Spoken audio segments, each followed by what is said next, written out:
आज हम आपको ले चलेंगे पाकिस्तान के मशहूर शहर चिश्तिया में। यह एक छोटा सा शहर है, लेकिन बहुत से राज अपने अंदर छिपाए बैठा है। बहुत से लोग इस शहर में मौजूद बेखबर इमारतों और वीरानितों को नहीं जानते।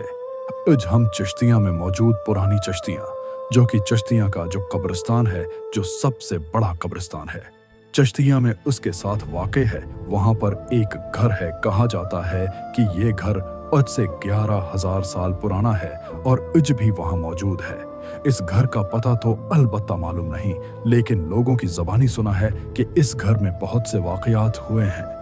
कोई भी इस घर में 2 से 3 महीनों से ज्यादा नहीं रह सका। अगर कोई रहा तो वो पागल हो गया, या वो बीमार हो गया, या उसको पैसों की तंगी आ गई।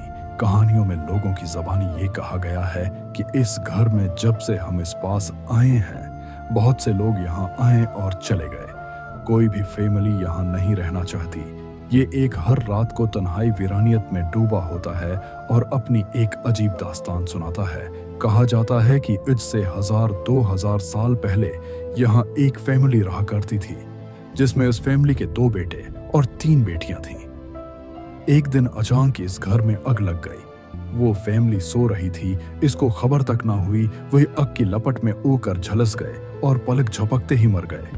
जब इस पास लोगों को पता चला तो बहुत देर हो चुकी थी, क्योंकि इस वक्त उस पास घर मौजूद नहीं थे। एक घर होता था तो 5 से 8 किलोमीटर दूर दूसरा घर होता था, लेकिन आज पुरानी चिश्तिया की इसी बस्ती में वो घर मौजूद है और उसके इस पास नए घर भी बने हैं। लेकिन कहा जाता है जब ये पहले घर था, उसका रकबा तकरीबन बहुत बड़ा था, लेकिन अब ये सिर्फ 5 या 6 मरले का रह गया है, जिसको दीवारें करके ताला लगा दिया गया है। और इसके साथ जो जगह थी वहां पर लोगों ने अपने मकान वगैरह बना लिए हैं। लेकिन जिन लोगों ने मकान साथ अपने बनाए, उनका कहना है कि वो रात को कदमों के चलने की आवाज या साए को दीवारों पर देखते हैं और उनको ऐसा लगता है जैसे कोई उनको पुकार रहा है। और लोग बहुत सी बातों को कब्रिस्तान के साथ भी जोड़ते हैं, क्योंकि रात की तारीखी में डूबा हुआ कब्रिस्तान और रात की तारीखी में डूबा हुआ मकान, ये दास्तान लोग इस तरह से बनाकर बताते हैं कि जैसे उन्होंने खुद देखा हो। अलबत्ता ये लोग कहानी है या असल हकीकत, ये तो हम बेहतर नहीं जानते, लेकिन जो कहानी लोग बताते हैं वो वाकया ही अजीब और गरीब है लोगों का। मजीद ये भी कहना है, उस घर में हमने कुछ बच्चों को खेलते हुए भी देखा है, और अपने अब घर के अंदर कभी कभार अगर पते वगैरह गिरे हों या लकड़ी वगैरह कहीं से गिर जाए तो अपने अब आग लग जाती है। इस घर की रखवाली एक बंदा करता है। उसका कहना है कि उसने भी कई बार गैर मखलूकी ताकत को महसूस किया है। ये घर अब बल्दिया के अंडर आता है, उसका कोई मालिक नहीं है।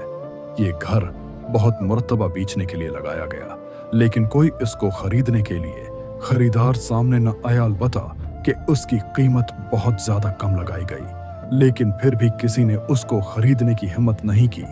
अगर अब किसी और शहर के ऊपर ऐसी ही कहानी चाहते हैं तो हम अब के लिए ढूंढेंगे। हम अब के लिए कहानियां ढूंढते हैं और बहुत मेहनत करते हैं। इसलिए चैनल को सब्सक्राइब कर दें, हमारे इस टिकटॉक अकाउंट को फॉलो कर दें, वीडियो को लाइक कर दें। मिलते हैं अगली ही किसी ऐसी ही अजीब और गरीब खौफनाक दास्तान में। तब तक के लिए खुदा हाफिज।